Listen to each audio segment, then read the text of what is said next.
Hello everyone, and welcome back to the review half of the show. This was recorded separately, so that of course means I am now not alone. Right now I'm joined by author and Beatles scholar, Dr. Kenneth Womack, and who will for the first time be joining me in reviewing an album on the show. This is something that I've hope to do as often as possible now, as there's kind of an energy that you just don't get from a solo session, and honestly it's just more fun for me to do it on the show, so more of that. To say that Ken knows his stuff is a bit of an understatement. He has a PhD in English from Illinois University and currently serves as a professor of English in his own right. He's released 3 novels, and most importantly for this show, obviously, has taken it upon himself to release a fantastic series of fascinating and detailed publications on the Beatles, two of which I own, but include New Critical Perspectives on the Beatles Encyclopedia, the Cambridge Companion to the Beatles, and Reading the Beatles.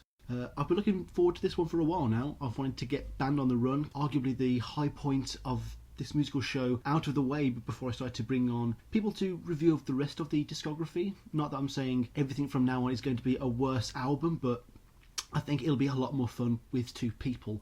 I'm trying to devour as much literature on the subject of Paul and the Beatles as I can right now, and I know with my guest today I'm surely to learn a thing or two. I've wanted to get someone who really knew their stuff on for a long time, and I knew this man here would be the guy. Hello Ken, how are you, my friend? Oh, great to be here. Very proud to be on your show. Oh no, you make me blush. Ken, I always like to get a few questions out of the way almost immediately on the show to kind of set the stage about what we're going to be talking about, kind of context stuff. Obviously the title of the show is Paul or Nothing, so it's my job to keep steering us back to the topic of him specifically. So, tell me, before we even begin, are you much of a fan of McCartney's solo work, or do you only kind of have contact with him in a more professional manner? I'm a very deep fan of the Paul McCartney solo corpus. In fact, I probably, while I discovered the Beatles first, given that I'm a second-generation fan, Paul was very active with Wings at the time when I made my discovery, and I had my own Beatles origin. So they're essential to my sort of my entree into the Beatles, quite frankly. So I'm very familiar with Wings' achievements. That's interesting. You don't really hear many times of people getting into contact with Wings first. What was the first thing you ever heard of theirs? Well, it was probably 1978 or so. I mean, I imagine yes. They'd been in the ether with all of those hit records, but I vividly recall With a Little Luck and Good Night Tonight and hits like that. I discovered the Beatles while I was having my breakfast cereal one morning, and their cartoons came on. Oh, fantastic. And, it was a kind of a natural leap toward Wings at that point, since they were a working band. Yeah, the quality of the band is often questionable. At the best of times, Paul has often said they were never the best band, but I do feel like if you throw yourself into them, they are very rewarding as a group. And even though the albums, especially the ones that we're going to be getting onto, especially after this episode, do seem to be a bit more scattershot, there's always that quality that Paul always brings. Do you feel like he had a very successful career with Wings, or was it a bit of just a stopgap between him doing his solo work? I think they, in fact, were enormously successful. And, when you measure the totality of his post-Beatles career, much of his best work does happen with Wings. His solo career after their demise, really from the 1980s onward, was less successful in spite of a few really significant high points. The collaborations in the early 80s. Run Devil Run is a fine album. But beyond that, it really is Wings that we have to look toward. And I find it interesting the way he has spoken about Wings over the years, and it may have had a lot to do with their demise, the drug bust in Tokyo, John Lennon's murder, working with George Martin again, all of those issues sort of swirling around at one particular moment, a long moment from 1980 to 81, even to into 82. But if you go back and you look at Paul's commentary, he is sort of wrestled with his Wings legacy in the same period in which the Beatles' legacy has loomed much larger all of the time. The Beatles have not ebbed in terms of influence by any stretch. So it's a kind of strange place he must find himself in. One of the albums you recently did, I imagine, Rose Speedway, right? Yes. Paul has been, I think, rather cruel to that record. There's a lot to enjoy about it. I think having completed Band on the Run, you're by no means exhausted on some of the great things yet to come with the Wings story. Yeah, I've always noticed that I always have a bit of trepidation with each new release. One of the main tenements of the show is that I'm not a completist, so a lot of these are as new for me as they are for the listener. And there's always at least one or two that really do resonate with me, and we'll be getting onto those for Venus and Mars today. But I do know what you mean about Red Rose Speedway. I think a lot of the resentment might come from the fact that there was a better album at one point, the famous double album. And if he could re-release that now, possibly with the Paul James McCartney TV special as a little bonus on there, that would be fantastic. I think for us to hear it in its proper version would redeem it somewhat, but it is a bit fashionable to bash Wings. Wings weren't immune to the kind of trend in pop culture where something's popular and then it becomes popular to not like it anymore, and the Beatles were kind of immune to that, and Wings never were, probably because they were a little bit twee, they were a little bit safe, they didn't have much of an edge. But like you say, Paul today, whenever he does a gig, a good 30-40% of it will be songs from Wings. That is where a lot of the classics lie, don't they? Oh, absolutely. I mean, is there a solo show he has done? If there aren't many, that doesn't include "Let Me Roll It," for example. Which has become really a standard for him. "Letting Go" from Venus and Mars was a fairly frequent entry. You're absolutely right. "Live and Let Die" is a showstopper. You could do a show of mostly Wings material and still be pretty successful, even if you're Paul McCartney. I'd love to hear him do something off Wildlife, though. Something like "Tomorrow" or "You Are My Singer." Wildlife just seems to be expunged from history like some Stalinist record. And those are great songs indeed. Yeah. In particular, they're great standout tracks. No, I do have a soft spot for that album. Okay, a few quick fire ones. What is your favourite Beatles song? Flat out, it's an easy question. It's a very hard question as well. What is your favourite Beatles song? Well, I answer this in the same way every time. It's "Happiness Is a Warm Gun." To me, it encapsulates the Beatles in many ways with their sense of melody and lyric and power. It, of course, is a cheeky kind of redaction of the 1950s, particularly by John Lennon. But if there's the most important Beatles song, it's "A Day in the Life." Yes. Turning point. It's a moment of great transformation for George Martin and the Beatles. It changes their profile. They already were artistes, if you will, but it's over once they make that song. It is impossible not to put "A Day in the Life" as their quote-unquote best song. It does top all the lists worldwide. But it is interesting you should say "Happiness Is a Warm Gun." My flatmate at university, that was his favourite song as well, and I have listened to it extensively. The White Album was one of my first vinyl purchases that I just played over and over and over again, and it does have that classic quality without ever being kind of considered in the Beatles' wider canon. It's rarely ever brought up probably as much as it should. It is one of those classic underrated songs from the depths of the White Album. What is your favourite Paul McCartney song? Whether solo, Wings, as the Fireman with Linda. That is a tougher question. That is very difficult, and I don't know that I can answer that so easily. He has had such a varied career, and there's so many spectacular moments in his post-Beatles career. I would answer it sort of in the same way. I think his most important song is "Maybe I'm Amazed," by a mile. I mean, it's a standard. It's a classic for very good reason, and it has different tonalities. For example, what you hear on the McCartney album is different than the experience you have on Wings Over America. Yes. Or perhaps even the versions one hears now, or the 1979 last recording of Wings live. The song has had an interesting life as it changes and shifts over the course of his career. As far as songs that I go back to, I love "Once Upon a Long Ago." Did I get the title right? I tend to mess that up. Yes, no. That's a lovely song. that of course had a nice commercial run in the UK, less so in the United States, but a great song. I like a lot of Wings' edgier moments, like "Girls' School." I think is a fantastic song that.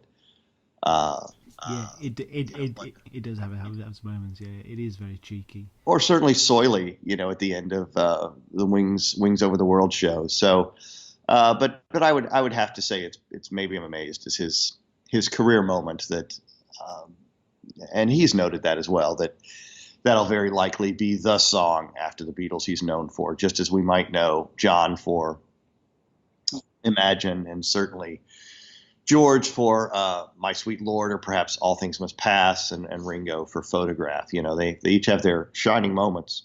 Yeah, it was the song that did make you go, oh, phew, the breakup's not going to be the end of the world. He is still going to make fantastic music. Yeah, sure. And most of the songs I've just named are, in fact, probably Beatles songs, or would have been Beatles songs, right? In a sense. You can always tell which ones kind of started off in that earlier phase in the group, and obviously they could have made those albums that could have been where you had My Sweet Lord and Maybe I'm Amazed and Cold Turkey on this edgy 70s Beatles album, and it's a shame they never existed, really. Did you ever have a favourite Beatle? Obviously, don't let the name of this show dictate your answer too much. Yeah, no, I to me, McCartney and Lennon are a marriage made in heaven. You've got John is visionary and Paul is virtuoso, and being able to play virtually any instrument with flair and deep talent. So, you don't have one without the other, and you certainly don't have the Beatles without being a sum of their parts. No, obviously. I liken them to four sides of a square, as Paul would say. So, you've been publishing Beatles books for, over 10 years now?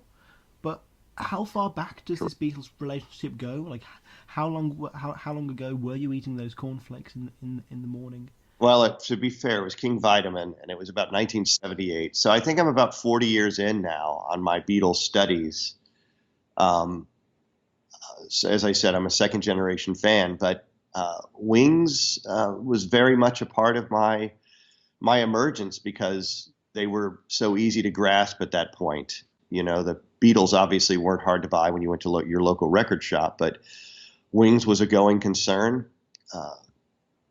London Town, when I discovered the Beatles, had just been number one or number two. I can't recall how it did in the U.S. And Wings' Greatest was coming out, so I even had a Greatest Hits album to play with and experience that band. That's a fantastic album. I had a lot of lovely nights with that one. Did you feel like Wings had a credibility back then? Because there's always so much writing about how no one ever seemed to like them and they lost touch with the youth. But did you feel like that from your perspective? Well, I wasn't thinking about them in those terms. I was 12 for one thing, but for another, looking back historically, it's just not an accurate read of their commercial success. They were really quite enormous. They had a string of number one albums and number one singles. They were very constantly on the radio. I remember when I first wanted to hear Girls' School, knowing it was the B-side of Mull of Kintyre, I called up a local radio station and they had it on in a second, so it wasn't as though they weren't in the main in radio and in the commercial sphere. They were an enormously successful band, and frankly, I think they had more left in the tank before around the time of their disbandment. But I think a lot of that is about fashion, really. The idea of cool, the notion of being cool has often played into the Wings story as though they weren't cool enough. And Paul had, intentionally, even though he would sort of meander about this point a little bit, had intentionally made them a laid-back band that didn't record something new, every 6 months. The family was very important to his life at that point, and he and Linda had very clearly fashioned Wings around their family existence, and I think to their credit, it's one of the great examples of work-life balance, and of course that was made possible by their enormous success. One number one album and single after another. They were They were a hit-going concern, and they're one of the top acts of the 1970s easily. So part of what happens is we tend to think about them in terms of fashion and what we see as cool. I remember there's a moment, and it was in the 80s, when a Chicago radio station had isolated Linda's voice and made fun of her and made fun. Do you recall this whole incident? It got quite a lot of press in the United States. Really cruel. Oh no, I've never heard about this. Like, how long did that go on for? I believe it was around the time of the world tour associated with Flowers in the Dirt, and it was quite cruel and unnecessary. And it was kind of during the shock jock radio era, and it was in its own ways. Was it Opie and Anthony? Because was it Opie and Anthony? Because I know they did a horrible tirade about Heather Mills that went on for about an hour. I remember that was scandalous. But it is easy to rag on Linda, but it is just the bloke wants his wife in the band, and I always personally found that quite admirable and cute in its own way. And it is part of the Wings package, but again, I guess it's another one of those parts that kind of makes them look a little uncool, you know, the family aspect. I remember a fantastic quote where it was saying, when Paul did get busted for a weed in Tokyo, that it almost probably did more credit for his credibility than a lot of the last Wings output had been. Perhaps, although he was getting busted all of the time during those early Wings years too. He never got busted for anything heavy though, which I think set him apart from Lennon. Did you have many friends who liked the Beatles growing up? Or was absolutely, yeah. Good. Although, you know, it's interesting if you go back and look at their post-Beatles career. Of course, they've never not been in the conversation, but there was a moment in the late 70s and early 80s where, maybe even a little bit later, where for a while they sort of were eclipsed by other movements for a bit. Now, of course, once they roll around and they do the anthology series and the one album in the year 2000, and of course more recently the remasters and Rock Band, Love, etc., their star has really ascended above everybody else with a stronger sense of permanence. But there was a strange period, the late 70s, you know, in the early 80s, where music was finding its footing, and I think so was Paul, you know, in a lot of ways. And he's always trying to do something different. You can't always take that away from him. But there's always a period where he does a really good album like Ram or Band on the Run, and you wish he'd just kind of do something as good as that. He doesn't have to recreate it. It's just he never seems to have that double hitter. Well, you know, while we're on that subject, though, do you ever find, and this might be an interesting thing for you to consider as you move forward with your project of moving through the solo material, do you ever find that Paul tends to make hard right turns when he feels like he's been critically or commercially unsuccessful? So, for example, one of my favorite Wings albums is Back to the Egg. I love that record. I think it has tremendous energy and zeal, and he's got a great new cracking band with Lawrence Juber and Steve Holley. The album creeps into the top 10, and he really doesn't go back after that. It's as though they didn't meet some bar for the first time, and he was kind of done with them. And there are other moments where you can see him making hard turns away from something that hadn't seemed successful enough. And of course, I say all this recognizing that he probably has one of the highest bars in the history of show business to try to meet and try to sustain. And in fact, it's an impossible one to meet and sustain.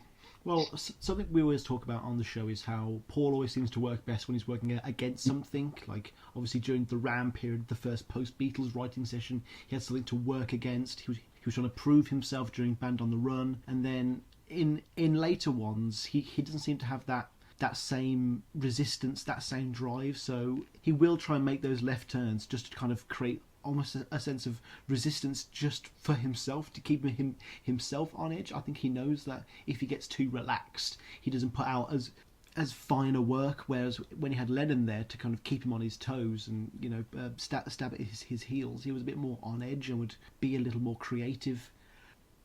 There is something that always strikes me about the Beatles, is that there is this wealth of information about them, like 100 times more than any other band out there. And obviously you eventually came about to writing your first Beatles publication.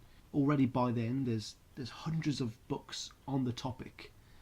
And when it came to writing your first Beatles publication, was it a case of doing something that had never been written about before, or was it kind of writing the type of book that you would like to have read yourself?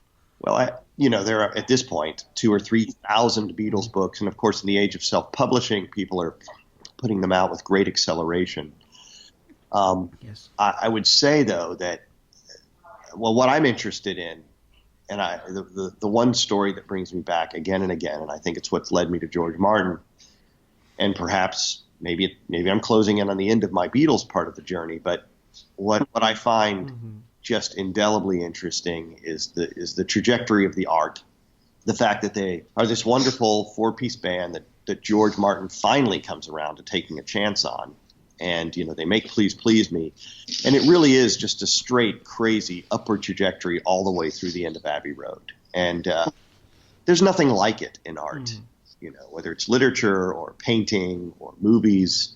To have that kind of output in that short a period of time and to have those kinds of leaps, that's endlessly fascinating to me. And, of course, in the back of his mind, Paul must understand what I've just said too, to a certain degree, even though it's harder for him, of course, to stand outside of it. And that probably also affects how he thinks about Wings, to go through that experience of that kind of just crazy, very unique upward trajectory is mind-blowing. And it affected all of them in different ways. Yeah, obviously with songs like Uncle Albert, Admiral Halsey, Paul did benefit from George Martin even after the breakup massively as well. So you aren't just relegated to writing about the band anymore. You've just released the first of a 2-part series on focusing on George Martin. Well, it hasn't come out yet. The first one will be out in September, okay. September 1st. It will be called Maximum Volume, and it tells George's his own unlikely story. He was an outsider too, like the Beatles, in terms of the record industry. His own unlikely story, and it goes through January 3rd, his birthday, 1966, when he turned 40. And the Beatles have just completed Rubber Soul, and so they're making a giant leap themselves in that story. And I'll pick things up a year later when the second volume, called Sound Pictures, comes out, and it will go from Revolver through the end of George's life. George Martin always seems to be this aloof figure. He's the one who always gets called most consistently the fifth Beatle, and you can't ever take that importance away from him.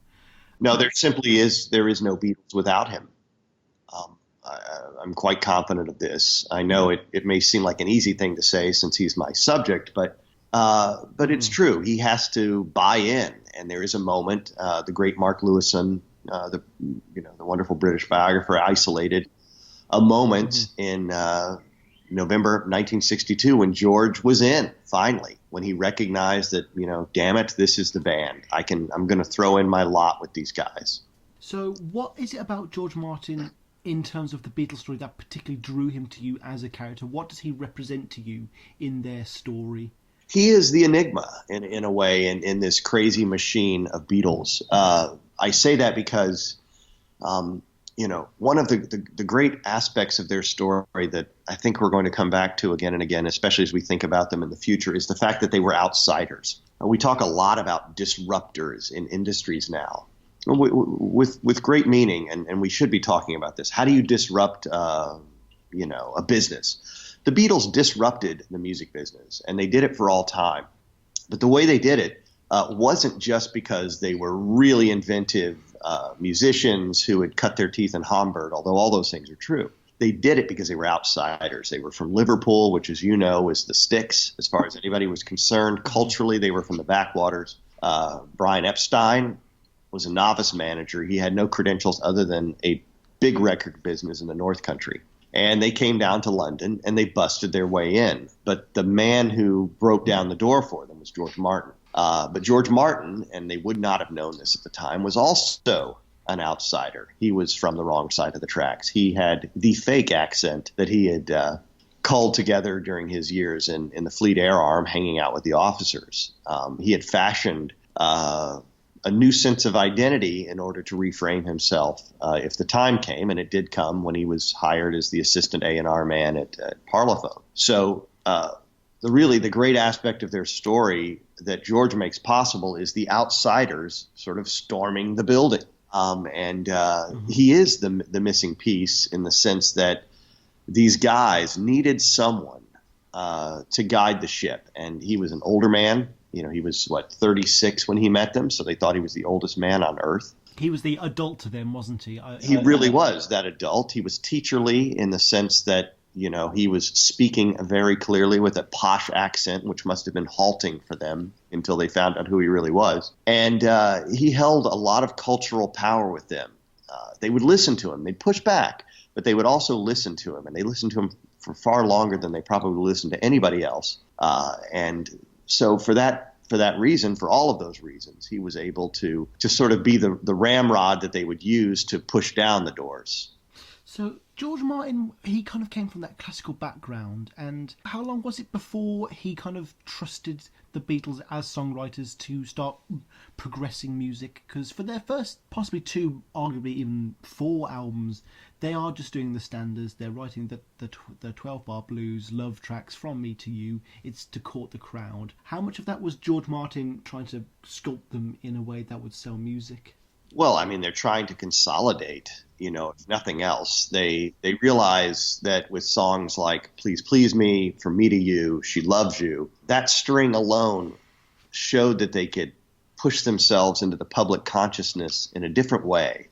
And one thing I enjoyed when I was writing Volume 1 is the sense that, you've got to remember and you've got to remind yourself quite frequently that as they came out with those singles or the Please Please Me or with the Beatles album, they were always concerned about that one phrase that goes back to the 1960s, in particular, the flash in the pan. Mm-hmm. They lived and died by this idea that they could easily be here today, gone tomorrow. So they were doing everything they could to try to eke out every last dollar, eke out every last commercial success out of their music and their live shows, simply because they may have been here today, gone tomorrow. They had a great press. The Beatles enjoyed a wonderful press, particularly in the U.S., where they courted them very carefully and smartly, as you know, because by the time 1966 rolls around and we have the Beatles are bigger than Jesus Christ incident, having that great press probably saved their necks during their darkest moments on tour. But they had a great press. They were able to consolidate their story. But the one thing that would kept coming back again and again, and you can go back and see this in the newspapers at the time, is, are these guys a flash in the pan? And they were very conscious of just trying to maintain their marketing edge. And George was perfect for that. He and Brian Epstein worked up their famous plan of 2 albums and 4 singles a year and a movie, right? And so they managed to do that for a few years before I think art took over in many, many ways, and the Beatles became even more serious about their work. But, to answer your question, I don't know that he was trying to force them into any place other than they were just trying to hold that market edge, because the constant refrain was here today, gone tomorrow, flash in the pan. When you look at his credits on the songs and on the albums, like, you'll see things like, oh, he played the harpsichord on In My Life, or he was the arranger for this particular track for something like Yesterday.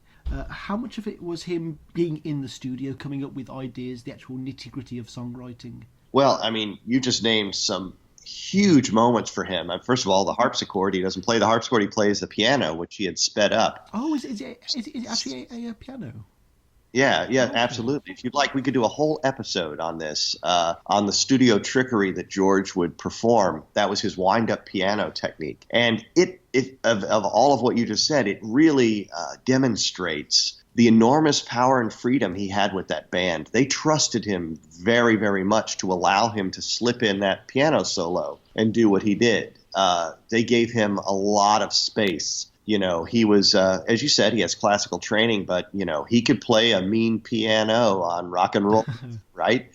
He was right there playing those wonderful piano pieces on all those early rock covers for them. And they would do them often in one take, one or two takes. So he was absolutely integral to their sound and the quality of their sound. When you go back and you listen to the Beatles now, and then you listen to the Kinks or the Who or the Rolling Stones, there is a big difference in sound quality. It's just so crisp, isn't it? It is just perfect. It hasn't aged or degraded at all. Right. When you go back and you look at Mark Lewison's work on the Beatles recording sessions, you can see the hours George was putting in on the side with Norman Smith and Jeff Emmerich and all of those guys to make sure that they were mastering the Beatles as carefully as possible. And when you think about it, that alone, that care just looms very, very large in the Beatles' success today with new generations of listeners, because when you cue up Penny Lane, it sounds like it was recorded yesterday. It's a real service to humanity, really, isn't it? Do you feel like his influence, over the Beatles as a mentor, as a participant, is ever downplayed and not kind of fully taken into account? Like maybe he's outshined by the writing duo that is